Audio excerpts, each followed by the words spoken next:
وهذا شوف هذا ناوي يسوي شيء روشنه. لا كلها غرف بيبانها بوابه.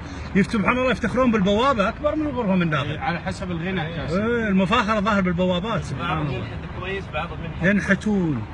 يعني على حسب الصناعه. شوف هذا المساكين مسوي زخرفه فوق. شوف فوق. نفسها غرفه واحده كلهم. كل واحد غرفه يطلعون برا. هذا مرقمين ها 35. بس كلهم العذاب عمهم كلهم. يقولك حتى اللي طلع من مكه ما في استثناء، لان الله عز وجل انذرهم. ذكرت القصص. الله تشوفون البيوت فاتح على شباك. هذا القريه الاخرى ثمر بعد ما اخبرت.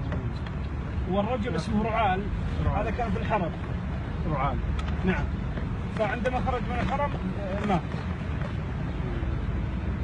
لا اله الا الله. مدينه ها. شوف هذه هنا عاد الجيره الفخمه دي. هاي فخمه. هذول انسبه تلقاهم عيال عم قريبين من بعض. شوف هذا كاتب على الباب من الجماعه.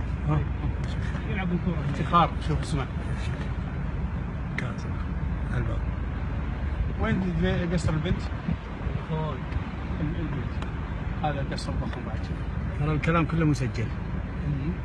بس ما قصر البنت علشان لما نبعثها. نبعد عشان شوف النقوش. حاطين بنت السلطان هي. ها؟ اي نعم. يا سلام.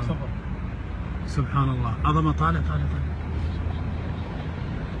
هذا كتله واحده الجبل. بس شوف كيف وراء. الان يذكرني الظاهر هذه بيوت الخدم. شوفها هنا.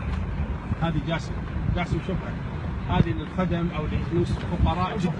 عاد صارت الصوب الثاني.